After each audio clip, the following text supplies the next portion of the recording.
Cukup aja.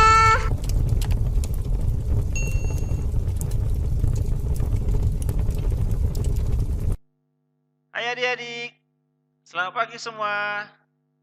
Tetap semangat ya, UTBK sudah dekat nih. Makasih ya udah klik video ini. Semoga yang lihat video ini lulus PTN favorit impiannya. Amin. Jangan lupa subscribe ya, karena klik tombol subscribe itu gratis. Selamat datang di channel saya Ardi Albanjari. Jadilah seorang juara.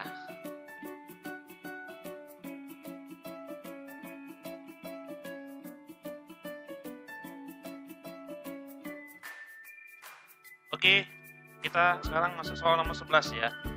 Bilangan prima P dan Q berbeda dan lebih kecil daripada 12. Jika selisih antara P dan Q tidak habis dibagi 4, maka nilai P tambah Q yang mungkin adalah.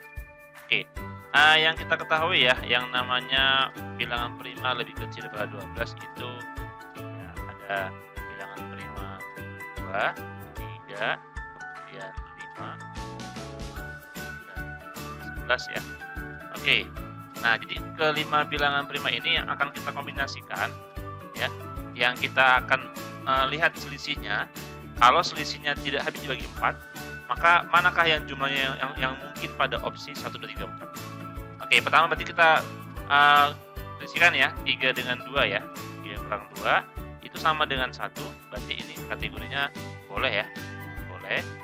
3 kita kalau misalkan menjumlahkan ya,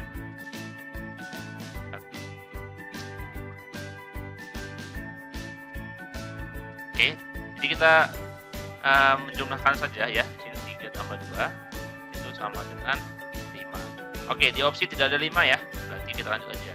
Sekarang kita lihat selisih 5 dengan 2 ya. 5 kurang 2 itu sama dengan 3. Ini juga boleh, bukan kelipatan 4 ya. Sehingga kita jumlahkan saja. 5 tambah 2 itu sama dengan 7. Nah, 7 di sini ada ya di opsi ya. Yang pertama ya, berarti memenuhi syarat. Kemudian kita lihat selisih 7 dengan 2, 7 kurang 2 itu sama dengan 5, dan ini juga boleh ya, bukan kelipatan 4. Nah sekarang kita tambahin 7 tambah 2 itu sama dengan 9, dan ini juga ada ya pada pilihan yang ketiga. Selanjutnya kita lihat di sini nomor 11, kita kurangkan dengan 2, ini adalah 9, bukan kelipatan 4, berarti juga boleh ya. Nah, kalau dijumlahkan berarti 11 ditambah dengan 2 itu sama dengan 13. Tidak ada di pilihan ya. Nah, sekarang kita cek. Kemudian yang berikutnya ya, setelah 2 selesai ya, kita cek sekarang yang 3 ya dengan yang lainnya. Tapi jangan 2 lagi.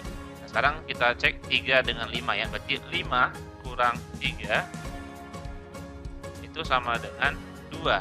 Berarti ini juga boleh. Nah, bagaimana dengan penjumlahannya? Itu 5 tambah 3 ini sama dengan 8. Ada ya di pilihannya yang bagian kedua. Oke, nah sekarang kita harus membuktikan apakah 10 itu termasuk ini. Nah, sekarang kita cek ya sampai habis ya. 5 kurang 3 adalah sekarang 7 kurang 3. 7 kurang 3 itu sama dengan 4. Nah, ini tidak boleh ya. Tidak boleh. Nah, karena dia kelipatan 4. Sekarang ini langsung kita lewatkan. Berikutnya setelah 7 berarti 11 dikurang dengan 3, ini 8 ya, sama juga kelipatan 4, berarti juga tidak boleh. Nah, berikutnya sekarang kita ambil yang 5 ya, 5, 7 dengan 5 ya, 7 kurang 5 itu sama dengan 2, ini boleh. Kalau kita jumlahkan berarti 7 tambah 5 ya, sama dengan 12, tidak ada opsinya. Selanjutnya kita lanjutkan dengan 11 kurang 6, ini sama 11 kurang 5 ini sama dengan 6, juga boleh. Nah, ini kita gunakan 11 tambah 5 sama dengan 16, tidak ada di opsi ya. Nah, sekarang kita lanjutkan dengan angka 7 dan 11 ya, 7 dan 11. Oke, sekarang kita lihat ini angka 7 dan 11. 11 kurang 7 ya, nah, ini sama dengan 4, berarti ini tidak boleh ya karena kelipatan dari 4. Nah, kita lihat teman-teman ya, di sini jawabannya itu yang ada hanya 7, 9, dan 8. Berarti untuk yang poin keempat, yaitu pilihan 10, ini tidak memenuhi syarat ya, tidak memenuhi syarat, sehingga kita bisa langsung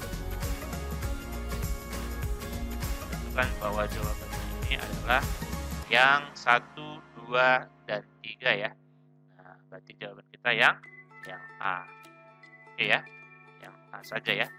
Nah, ini yang benar 1, 2, dan 3, yang 10 tidak ada. Nah, oke, maka jawabannya untuk nomor 11 adalah yang A. Oke. Ya, sekarang nomor 12 ya. Suatu garis pada bilangan XY melalui titik 3,1 dan mempunyai gradien sepertiga. Manakah di antara titik dengan koordinat berikut yang terletak pada garis itu? Nah, berarti kita harus tentukan dulu nih persamaan garisnya ya. Nah, seperti biasa, kalau yang namanya persamaan garis, rumusnya dengan satu gradien dan satu titik itu Y, ya kan, dikurang dengan Y1 ya. Nah, sama dengan M dikalikan dengan X dikurang dengan X1. Nah, jadi di sini Y-nya tetap Y ya. Kita kurangkan dengan Y1-nya, berarti itu adalah si 1 ya. 1 sama dengan M-nya 1/3 gradien, kemudian X dikurang dengan X1-nya yaitu 3 ya. Oke, seperti ini. Kemudian yang ini semuanya kita kali 3 saja ya, supaya hilang ketiganya. Nah, maka menjadi ini 3Y ya kan, dikurang 3 sama dengan X dikurang 3. Karena sama-sama ada minus 3 ya, tinggal kita hapus saja. Berarti persamaan garisnya adalah 3Y sama dengan X. Nah, atau saya buat di sini seperti ini ya. Ini menjadi X sama dengan 3Y. Nah, sekarang kita tinggal menguji saja ya, manakah titik ini yang masuk kategorinya. Oke, kita lihat dari yang pertama ya. Apakah memenuhi syarat untuk titik min 3, 0. Nah, cara mengujinya ya sudah, kita uji dengan cara seperti ini ya. Ketika X sama dengan min 3, berarti min 3, apakah min 3 X sama dengan 3 ya, berarti X-nya di sini min 3. Apakah sama dengan 3 kali 0? Nah, ini ternyata sama dengan 0. Berarti di sini bukan tanda sama dengan ya. Nah, melainkan yaitu tidak sama dengan. Nah, kita sama dengan ya. Nah, seperti ini. Oke, sekarang kita cek yang nomor 2 ya, titik 0,0. Nah, di sini, oke, kita cek ya, titik 0,0 berarti ketika X-nya 0, apakah 0 itu sama dengan 3 kali 0? Ya, benar ya, maka ini memenuhi syarat ya. Jadi kita buat sini memenuhi ya. Kemudian sekarang kita cek lagi, karena di opsinya sebenarnya sudah ada ya, 2 benar, maka pasti 4 benar. 1 salah, tentu 3 ini pun salah. Kita tidak perlu uji lagi ya. Otomatis untuk yang 4 sudah pasti benar. Gitu kan tentuannya. Nah, berarti jawaban kita untuk yang di sini itu adalah yang C. Yang benar adalah yang 2 dan 4.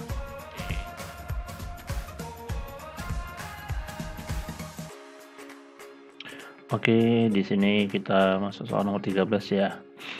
Grafik berikut ini ya menjadikan jumlah seluruh siswa dan jumlah siswa perempuan pada 4 sekolah P, Q, R, dan S.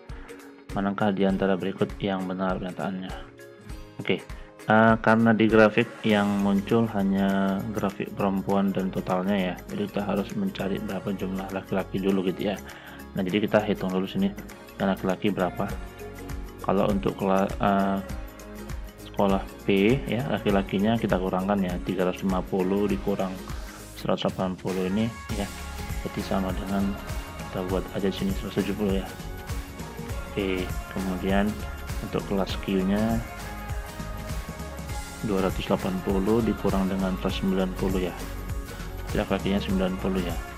Nah, berikutnya di sekolah R 420 dikurang dengan 220, berarti jumlah laki-lakinya ada 200 gitu kan.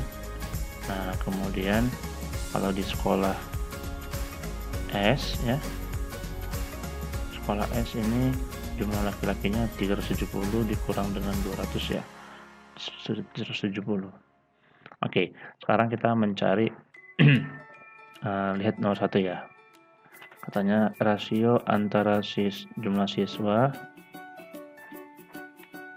perempuan dan laki-laki di sekolah S lebih besar daripada sekolah R.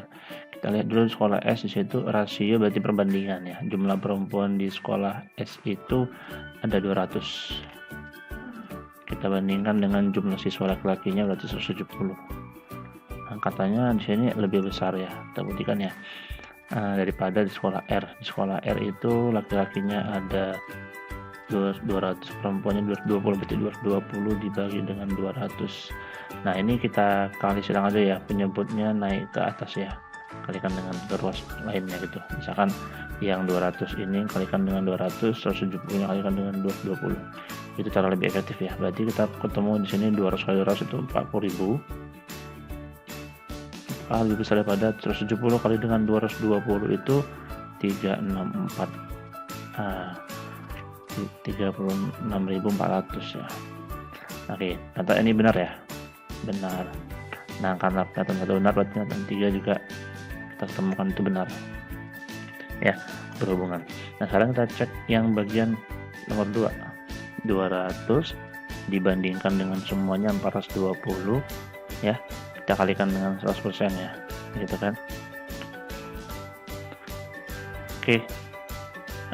Yang nomor 2 ya, 200 per ini untuk sekolah R ya. Ini 200 per 420 kali 100% gitu kan. Kemudian kalau sekolah B itu sama dengan 170 ya, per 350 kalikan dengan 100%. Nah, katanya yang R nya itu lebih besar ya. Nah, sebenarnya sama aja sih dengan kayak nomor 1 tadi ya. Kita cek aja di sini 200 per 420 kita bandingkan dengan lebih besar daripada dengan 170 per 350. Ini kalau sederhanakan berarti angka-angkanya menjadi 10 per 21 lebih besar daripada 17 per 35. Nah, kalau kita kalikan ya, berarti 35 kali 10 jadinya 350. Lebih besar daripada 21 kali 17, itu berarti sekitar 340, 357 ya, 357 ya. Nah, ternyata ini salah kan? Nah, kalau duanya salah, berarti kita punya yang 4 itu gimana? Apakah benar? Kan nggak mungkin ya. Yang benar 134 berarti salah. Maka jawaban kita yang B. Oke.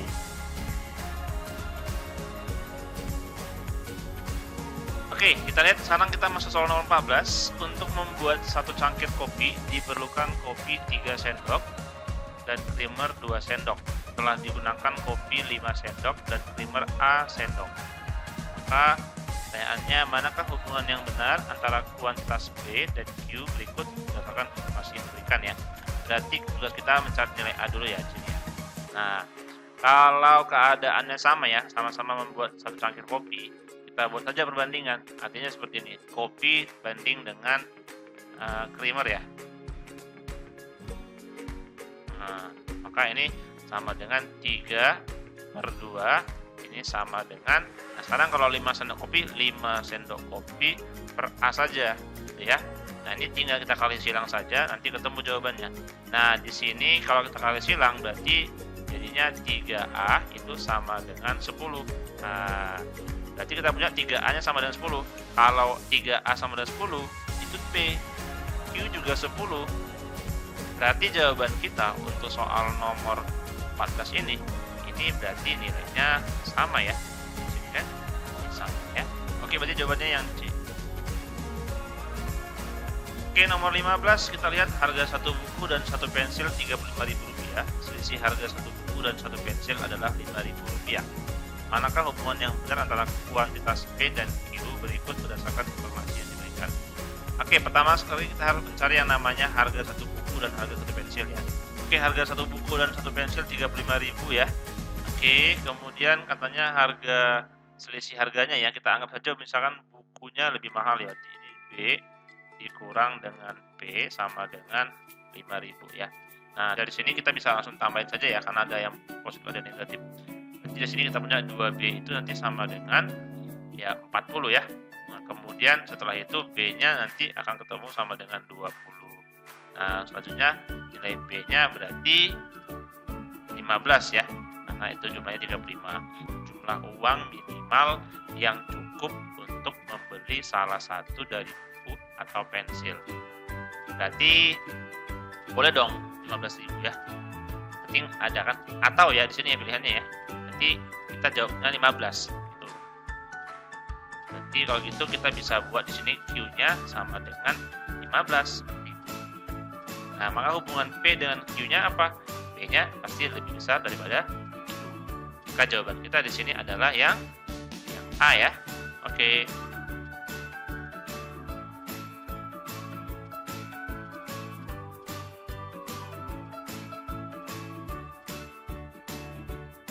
Oke, kita masuk soal nomor 16 ya. Di sini ada soal median 7 bilangan 11 sampai X ya. Manakah hubungan yang benar antara kuantitas P dan Q berikut berdasarkan informasi yang diberikan. Nah, berarti kita kalau misalkan mencari X-nya dengan X yang ada ya. Jadi sebelum kita mencarinya ya, kita tentukan dulu di sini yang namanya urutan datanya ya. Kalau kita buat di sini sebenarnya itu urutan datanya. Nah, berarti pertama ya kita anggap kalau mediannya itu adalah X, berarti yang paling kecil di sini ada angka 4 ya. Kemudian angka 5, lalu angka 11 ya. Ada 7 data ya. Itu kemudian si X ya. Si X, selanjutnya ada si 16, selanjutnya ada 19, kemudian 22. Nah, kita mencari yang namanya X itu, X-nya kan rata-rata median tadi ya, median. Oke, median X-nya. Kemudian kalau ditanya misalkan rata-rata, berarti kita menghitung rata-rata ya. Tambahin semua nih ya. Ya, berarti X-nya ditambahkan dengan berapa nih? X tambah. Oke, kita hitung ya. Ternyata jumlahnya ini 4 tambah 5 itu 9 tambah 11 20 tambah 16 36 tambah 19 itu 55 tambah 22 berarti 77 ya. Oke. Kemudian di sini kita bagi dengan banyak data ya, 7 ya. Nah, berarti di sini sama dengan X per 7 ditambah dengan 11. Nah, P-nya itu X, rata-ratanya X per 7 tambah 11. Nah, kalau kita lihat di sini datanya, X itu mediannya itu harus di antara 11 dan 16 ya. Berarti boleh ya. Kita ambil saja misalkan di sini ya. Misalkan aja ambil dua data. Misalkan ya, kira-kira memenuhi nggak sih? Atau informasinya gimana gitu ya. Untuk X yang sama dengan 11 ya. Nah, maka kita hitung saja di sini. Apakah 11 yang P-nya ini berarti rata-ratanya 11 per 7 ditambah dengan 11 ya. Nah, ini sekitar berapa tuh? 11 per 7 ya. Berarti 1,5 lah ya. Tambahnya jadi 12,5 ya. Oke. Hubungan dengan 11 tandanya lebih kecil ya. Karena X-nya 11. Kemudian kalau misalkan X-nya 12, apakah bisa gitu ya? Yang sama dengan 12 atau ambil yang terjauh deh 16 misalkan kita ambil di sini. Apakah benar 16 per 7 itu ditambah dengan 11 ya? Sama dengan berapa sih hubungannya?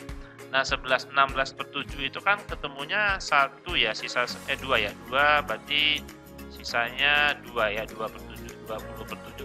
2 lah, sekitar 2 ya, 14 ya. Berarti 2,2 ya. Tambah 11 berarti 13,2. Ternyata hubungannya lebih besar. Nah, karena ini berbeda, otomatis informasi yang diberikan masih salah, masih kurang ya. Berarti jawaban kita untuk nomor 16 ini itu adalah yang D. Nah, informasi masih kurang ya. Apa sih itu X-nya kan gitu? Ya, jadi jawabannya yang D ya. Oke. Oke, kita masuk soal nomor 17. Di sini X lebih dari 2. Manakah hubungan yang benar antara kuantitas P dan Q? Berikut berdasarkan informasi yang diberikan. P-nya 1 kurang X pangkat 4 dibagi dengan 1 kurang X kuadrat ya. Ini kita lihat sebenarnya masih bisa disederhanakan lagi ya. Ini kan, ini bisa disederhanakan jadi gini ya. 1 dikurang X pangkat 2 gitu kan. Nah, dikalikan dengan ya sama, teman tandanya berbeda ya, tambah ya. 1 ditambah X kuadrat. Nah, ini kan nanti bakal dibagi dengan dengan yang ini tadi, 1 kurang X kuadrat ya. Nanti ini hasilnya akan sama dengan 1 ditambah X kuadrat. Nah, jadi kita tinggal memasukkan nilai X saja nanti ya. Itulah si P-nya. Sedangkan si Q-nya itu posisinya adalah 2 kurang X ya. Kita tinggal menguji saja nanti ya untuk X yang lebih daripada 2 ini. Nah, sekarang kita ambil sampel ya. Ya beberapa sampel saja, tidak usah banyak-banyak ya. Oke, saya ambil sini X sama dengan 3 ya. Sama dengan 3 berarti kita akan cek ya untuk nilai P-nya berapa. Nah, di sini P-nya berarti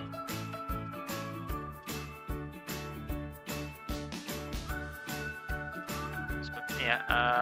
P-nya berarti 1 ditambah 9 ya kan, 3 kuadrat ya sama dengan 10.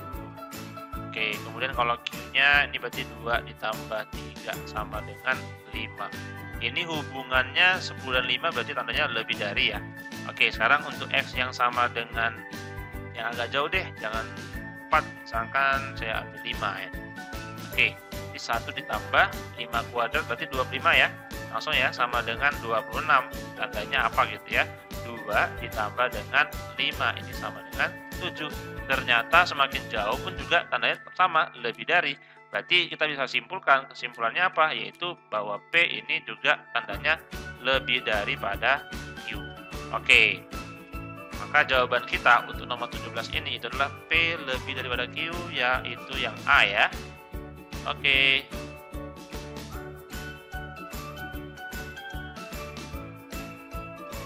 Oke, di soal nomor 18 ini kita lihat segi 5 ABCED terbentuk dari 2 segitiga siku-siku ABC dan BAD dengan AD sama dengan 3 ya, yang di sini 3, BC-nya 5, di sini 5, sisi AC dan BD berpotongan di titik E yang ini.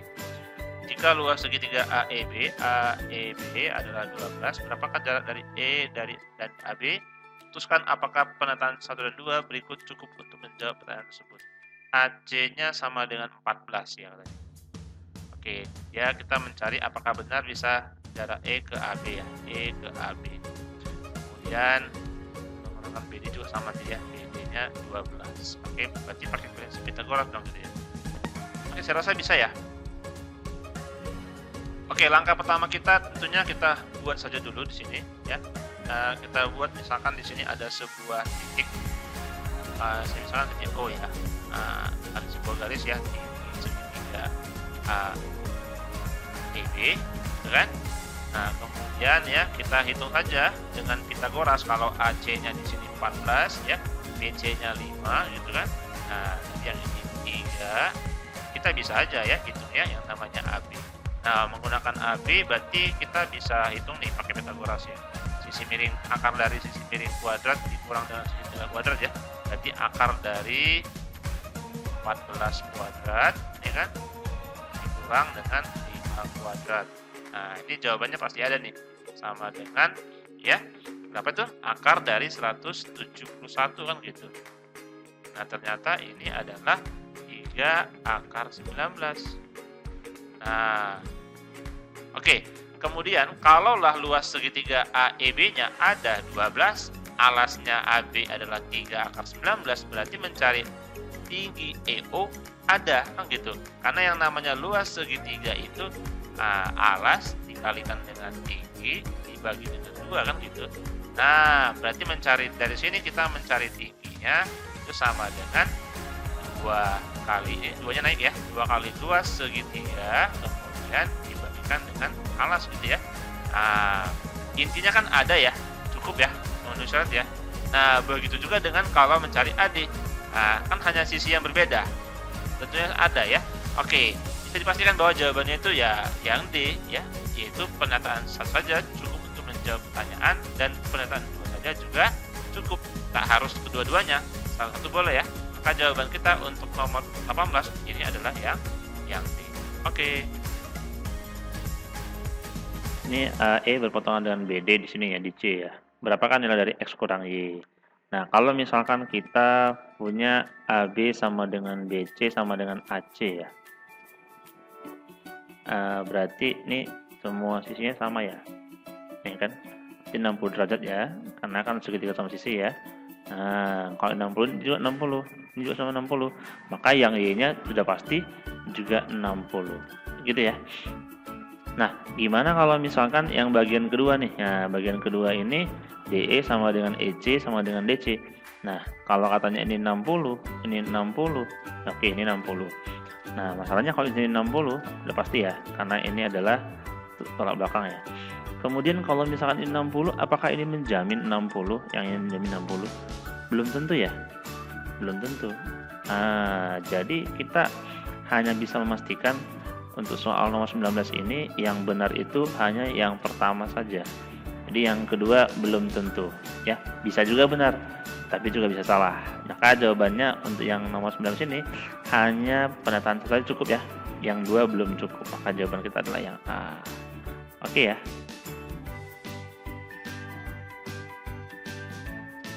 Oke, di soal terakhir ini ya, misalkan X, Y menyatakan koordinat positif pada bidang XY dengan Y, X kurang Y tidak sama dengan 0, apakah X lebih daripada Y?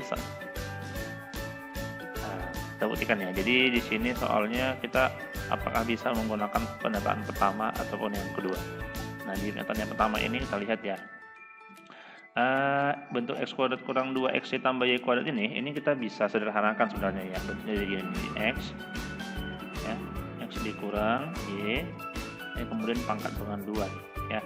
Nah, ini sama dengan 4 kali dengan X kurang Y ya, gitu kan. Nah, kemudian dari sini kita ketemu ya, bentuknya jadi gini. Jadi ini semuanya pindahin ke kelas kiri, kemudian X kurang Y nya keluar ya, berarti X kurang Y nya keluar seperti ini. Oke, kemudian berikutnya berarti jadinya X kurang Y dikurang dengan 4 gitu kan. Nah, sama dengan 0.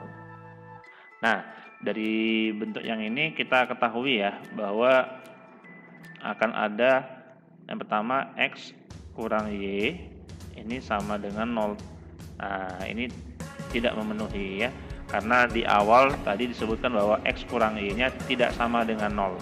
Oke, nah yang kedua, atau di sini X kurang Y ya, kurang 4 itu sama dengan 0. Nah, untuk yang ini kita selidiki ya, kita selidiki jadi seperti ini. Nah, jadi ini kalau misalkan kita selidiki X kurang Y, nah berarti ini sama dengan 4 ya. Nah, 4 itu kan lebih dari 0 ya. Dari penataan X lebih dari Y ini kan, ini artinya apa maknanya? X lebih daripada Y, ini kan maknanya sama dengan X kurang Y lebih dari 0. Nah, 4 itu kan lebih dari 0. Maka untuk yang pertama ini masih benar ya, walaupun yang tadi tidak memenuhi, tapi ada yang benar sini. Karena menggunakan kata atau ini, itu pilih salah satunya gitu ya. Jadi yang ini benar. Jadi untuk pernyataan pertama itu benar. Nah, sekarang kita cek yang bagian yang kedua. Nah, bagian yang kedua ya, bagian yang kedua di sini katanya ada 2X sama dengan 2Y kurang 6. Nah, kalau saya buat seperti ini, nah jadi ini 2X kurang 2Y gitu kan. Nah, ini sama dengan min 6 ya, begitu.